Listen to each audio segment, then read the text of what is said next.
purpose of Freethought Forum is to be vigilant to the encroachment of religion into government and to educate the general public as to what a freethinker is.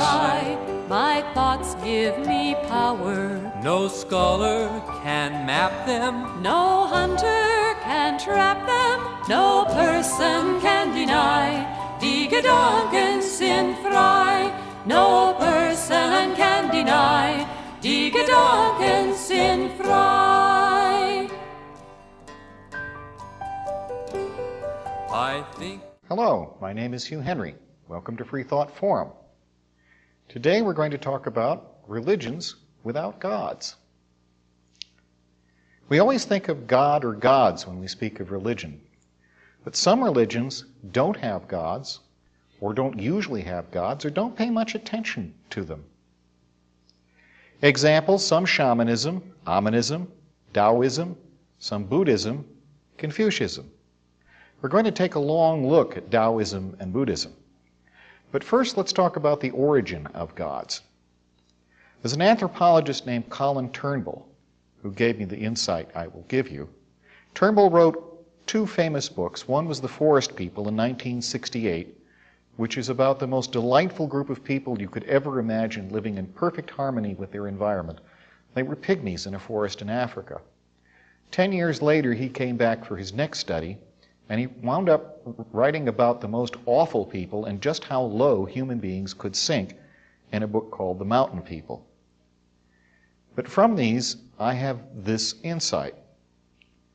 When a hunter-gatherer has a bad day, he doesn't eat. When he has a really bad day, he gets maimed. If he has a catastrophic day, he dies.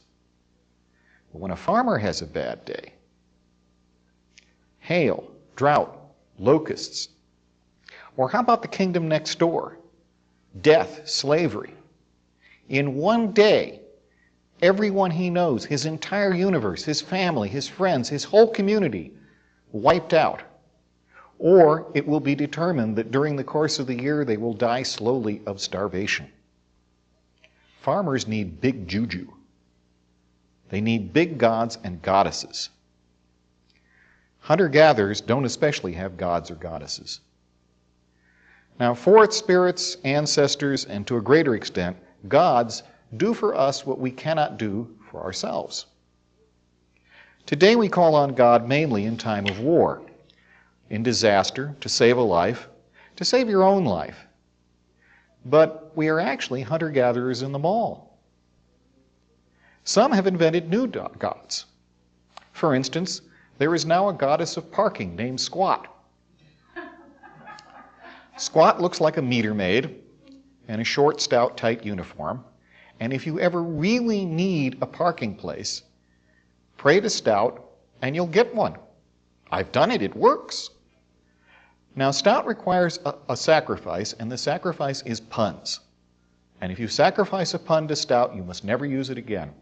She was discovered by Isaac Bonowitz, a prominent pagan writer. And as I said, she works.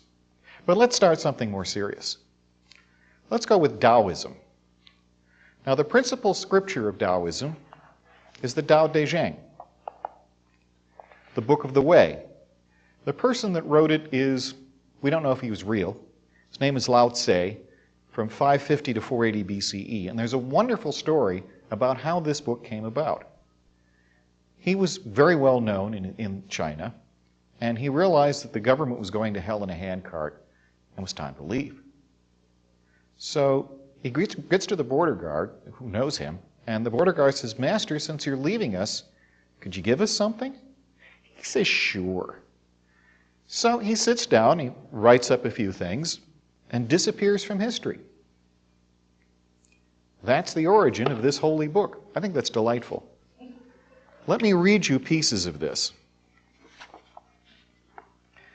The master doesn't try to be powerful, thus he is truly powerful. The ordinary man keeps reaching for power, and he never has enough. The master does nothing, yet he leaves nothing undone. The ordinary man is always doing things, and yet many more left to be done. The kind man does something, yet something remains undone. The just man does something and leaves many things undone. The moral man does something, and when no one responds, he rolls up his sleeves and uses force. When the Tao is lost, there is goodness. When goodness is lost, there is morality. When morality is lost, there is ritual. Ritual is the husk of true faith, the beginning of chaos. Therefore, the master concerns himself with the depths, not the surface. He has no will of his own. He dwells in reality and lets all illusions go. This, by the way, is a very modern translation, so you'll see modern words used here. The gentlest thing in the world overcomes the hardest thing in the world. That which has no substance enters where there is no space. This shows the value of non-action. Teaching without words, performing without actions, that is the master's way.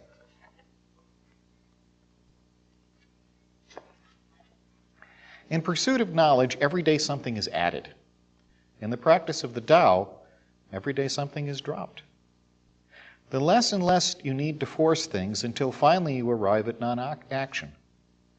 When nothing is done, nothing is left undone. True mastery can be gained by letting things go their own way. It can't be gained by interfering.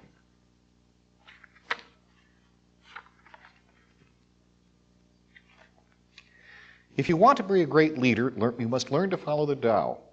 Stop trying to control. Let go of fixed plans and concepts. The world will govern itself. The more prohibitions you have, the less virtuous people will be. The more weapons you have, the less secure people will be. The more subsidies you have, the less self-reliant people will be. Therefore, the Master says, I let go of the law, and people become honest. I let go of economics, and people become prosperous. I let go of religion, and people become serene. I let go of all desire for the common good, and the good becomes common as grass.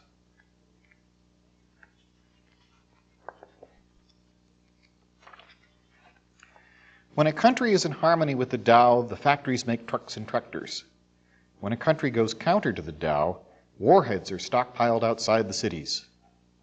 There is no greater illusion than fear, no greater wrong than preparing to defend yourself, no greater misfortune than having an enemy. Whoever can see through all fear will always be safe.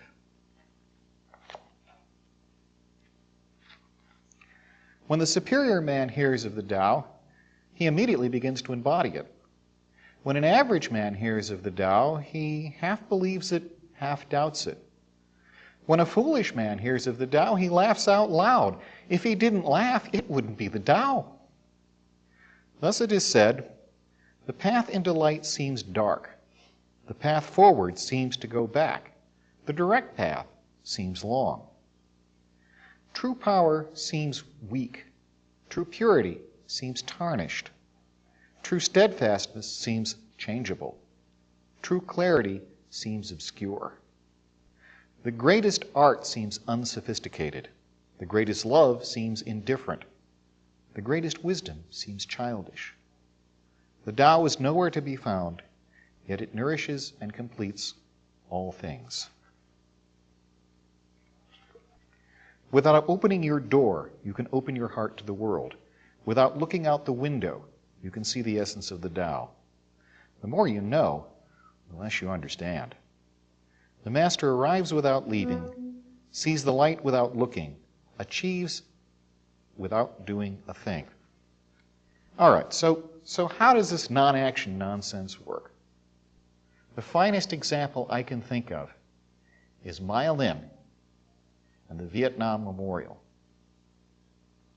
Now, Maya Lin did not realize that she was doing anything Taoist here. Other people who knew about it told her. But she had an upbringing from people who believed in Taoism and let things happen, and that permeates all her work. Now, the Vietnam Memorial doesn't lead, doesn't instruct, doesn't even suggest. The Vietnam Memorial allows.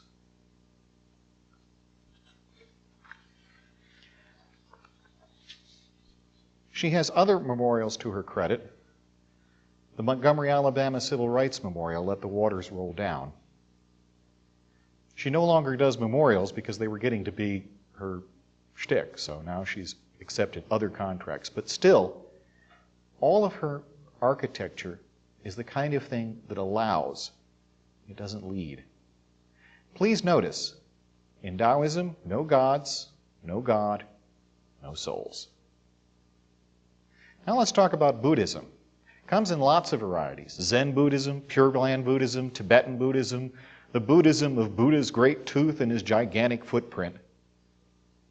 But let's go back to the basics where it started. Buddha was a man, always said he was. He was not a god. He was not a messenger or prophet of God. He claimed that any human being could become a Buddha. He was born Siddhartha Gautama, 5th or 6th century BCE, to a king of a small kingdom at the base of the Himalayas. There was a prophecy that he would be a universal king or a religiously enlightened being. Well, his father knew what he wanted of that two choices, so he took extraordinary care to isolate his son from anything that would get him involved in religion. He was so isolated that he's 25, and he's first getting outside the palace. He's married, he has children, and he has the famous 4 encounters. He meets a really aged man. He's never seen one of those. He meets a really sick person. He's never seen one of those. He sees a corpse in a funeral. He was protected from ever seeing that. And finally, he sees a wandering ascetic. Well, that does it. That's all she writes. He leaves his wife and child and spends 5 years with various religious teachers, being much admired. Then he spends 5 years as a particular type of religious ascetic which attempts to learn truth by discarding his body completely, abusing it. And he almost starves to death, and he realizes this isn't getting anywhere. He had a lot of admiration among that crowd, and when he quit, they said, quitter. So he has a meal at 35, and he says, I think I know enough, I can figure it out tonight. So he sits down under a fig tree, sits all night, and in the morning, he's the Buddha, the awakened or enlightened one. Well, his friends say, this is wonderful stuff, you need to teach this. He says, how can I teach anybody what they already know? He said, they're not that simple. So for the next 45 years, he teaches. This is Freethought Forum. My name is Hugh Henry, and we're talking about religions without gods. So what was he teaching? Buddha's 4 noble truths. 1, the truth of suffering, or dukkha. All worldly sentient experience, all experience save enlightenment itself, has the character of suffering or pain. Gods, if they exist, also suffer. To a Buddhist, they would just be another class of sentient beings. What the Buddhists mean by suffering includes both the pain of conventional physical or psychic sorts and what we call pleasure. Even the most joyful and seemingly rewarding of human experiences, the love between a parent and child, are classified as dukkha. Why? Because they stop. And when they stop, it's painful. The core meaning of dukkha is the notion that all things are transient or impermanent. Second, the truth of the arising or cause of suffering. Dukkha is not an arbitrary characteristic of experience. It is not the result of mere accident or chance, nor is it a condition inflicted by a cruel and inexplicable fate or by the inscrutable will of a deity. Rather, it has causes, and these causes can be understood. The immediate cause of suffering is compulsive desire or craving. Note the cause lies not in the external world, but is found within, in the mind and will. As with suffering itself, so with craving, it too has comprehensible causes. Indeed, there's a long chain of causation leading to suffering. The ultimate cause of suffering is ignorance, the failure to see things as they really are. Third, the truth of the cessation of suffering. Suffering may be overcome. It may be made to cease. The cessation of suffering is what the Buddhists call nirvana. It is the ultimate goal of Buddhism. Nirvana is utterly ineffable, beyond the reach of language and concept. Nirvana is not to be understood as mere self-extinction. So how do you get there? 4. The truth of the path leading to the cessation of suffering. Although it is most commonly divided into 8 components, it may more simply be divided into 3 disciplines. First, morality, ethical discipline. Under this heading, we find the 5 basic moral rules against killing, stealing, lying, sexual misconduct, and intoxication. The purpose or practical rationale of morality in Buddhism is pragmatic. That is to say, the moral rules are to be obeyed because they work. Obeying them tends to liberation. If you do these things rather than refrain from doing them, you won't like yourself. Second, concentration and collectedness. This is the arts and sciences of meditation. For example, breathing techniques, postures, mental exercises, mystical transports, etc. All comprise the higher training in calming or stilling the mind-body. Their purpose, in other words, is to refine the elementary measure of calm affected by moral discipline. The ultimate goal is one-pointedness of mind, a powerful state in which all one's physical and mental faculties are completely stable and under the control of one's will. This is not a form of self-hypnosis. The meditator is stable, self-possessed, but also alert. Finally, prajna, insight, wisdom, the vision of things as they truly are. This is a perfect discernment or clear vision of reality, a mindfulness of how things truly are. It is intuitive in character, not conceptual, but also analytical in the sense that it disassembles reality to show its structure. In the Four Noble Truths, we saw that suffering depends on craving, craving ultimately upon ignorance. We also saw that impermanence is an implication of the dissatisfactory or painful character of all things. Buddhists extrapolate from these discoveries to a more general truth. They hold that no thing exists independently or substantively. This is the doctrine of dependent origination. A corollary of this doctrine is the Buddhist denial that any person is possessed of a soul or enduring self-identity. Yet Buddhists believe in rebirth. We must remember that Buddhism arose in the Hindu world, but let me show you how they believe in it. Assume that I have a candle in each hand and that this candle is lit. Is that the same flame? Assume that someone flicks a cigarette out of a car window into a dry forest. It starts a small flame. The flame becomes a fire. The fire becomes a forest fire. The forest fire becomes a raging forest fire over many acres. Was that the same flame as the original one? Was it the same flame as the one that lit the cigarette? Or was it simply a chain of causation? And that's how they look at rebirth. So far, we see no gods, nothing supernatural, not even a soul. Let's talk about Zen Buddhism, which begins in China around 520 CE. It is also one of the 2 main Buddhisms in Japan.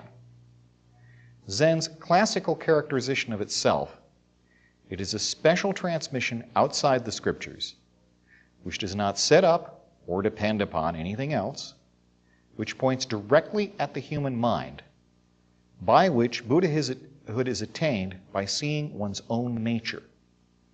Zen's emphasis is on practice and experience, especially meditative experience or zazen, sitting in meditation, rather than theory or doctrine. The emphasis is so great that when a student achieves enlightenment, the Zen master's attitude is, "That's very nice, now get back to work and meditate." Of all the schools of Buddhism, Zen is most like atheism, or the most atheistic. During the development of Buddhism, there was a renaissance called the Mahayana movement, or the Great Vehicle. Mahayana Buddhism has all the trappings of saints and near gods, celestial Buddhas and bodhisattvas. Now, humans become these things. A bodhisattva is someone who, in a few lifetimes, or the next lifetime, will become a Buddha. The object of Mahayana Buddhism is not nirvana, but to become a bodhisattva or a Buddha, to get enlightenment, and then stay around to help, or help somehow from some heaven. The other great Buddhism of Japan, Pure Land Buddhism, is one of these. Pure Land Buddhism depends on an old Hindu idea that things get worse and worse. At the time of Buddha, you could achieve enlightenment. Then there was the Second Age. You could do it, but boy, was it tough. Now we're in the Third Age. You can't do it by yourself, no way. But there was a bodhisattva named Amida who made a pledge. He said that he wasn't leaving until he could ensure that every living thing in the universe had a way to get there, to achieve enlightenment. And then he left. Well, he wouldn't have left unless he had a way to do it. So what he did was he established a heaven called the Pure Land.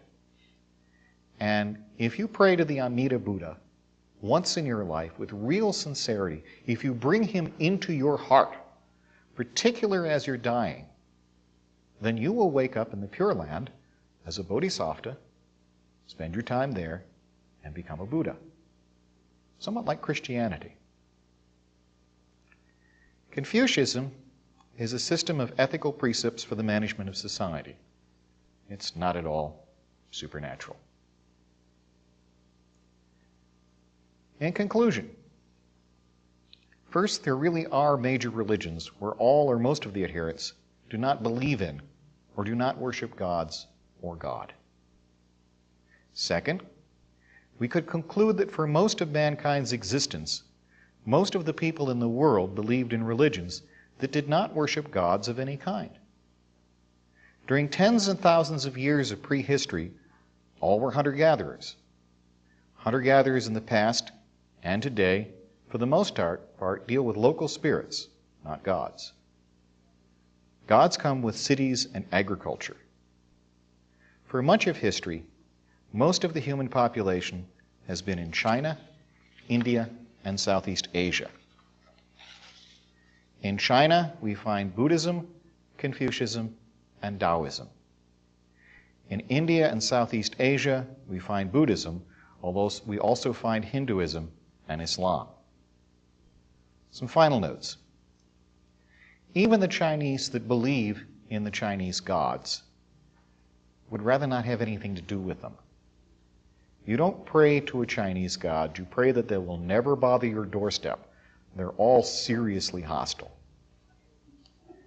Second, Japan has a second non-exclusive religion. Buddhists coexist with Shintoists.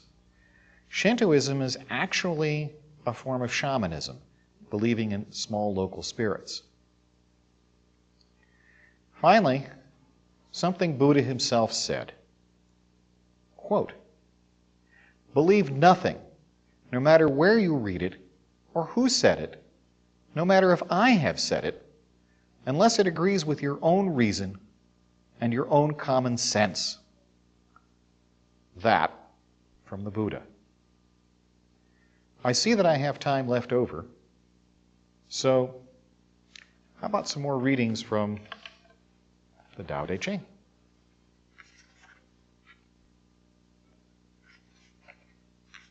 By the way, these come in more than one translation. There's a problem because Chinese is ideographic, so it expresses thoughts in characters which are not phonetics, they're ideas. The Tao that can be told is not the eternal Tao. The name that can be named is not the eternal name. The unnameable is the eternal real. Naming is the origin of particular things.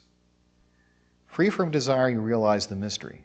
Caught in desire, you see only the manifestations. Yet mystery and manifestation arise from the same source. This source is called darkness. Darkness within darkness, the gateway to all understanding.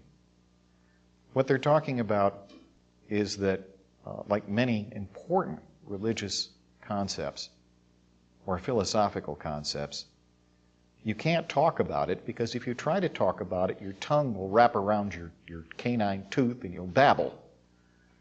So the Tao that can be told is not the Tao.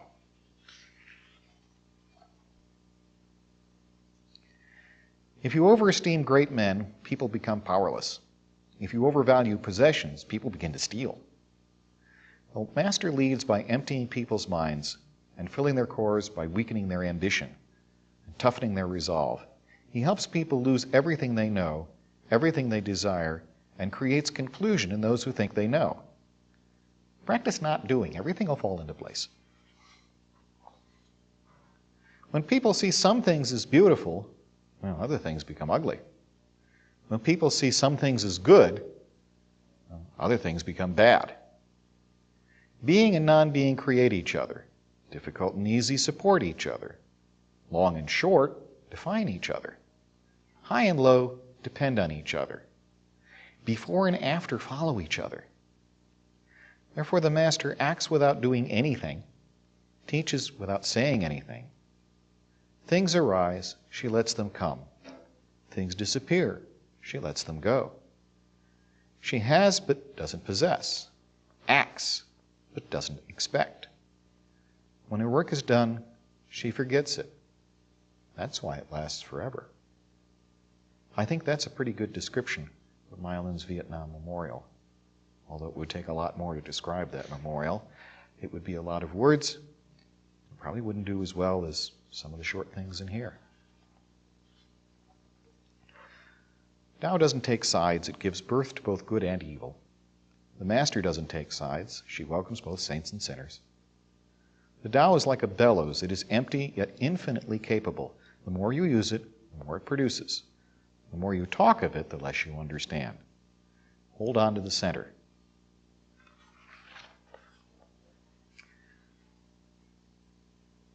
The Tao is infinite, eternal. Why eternal? It was never born. Thus it can never die. Why infinite? It has no desires for itself. Thus it is present for all things. The Master stays behind. That is why she is ahead. See, she is detached from all things. That is why she is one with them. Because she can let go of herself, she is perfectly fulfilled. Fill your bowl to the brim and it will spill. Keep sharpening your knife and it will be blunt. Chased after money and security, and your heart will never unclench. Care about people's approval, you will be their prisoner. Do your work, then step back. The only path to security, to serenity. Having done my work, it is now time for me to step back. This is Hugh Henry for Freethought Forum, talking about gods without religion. Thank you very much for tuning in. I think as I please, and this gives me pleasure. My conscience decrees, this right I must treasure. My thoughts will not cater To duke or dictator, no person can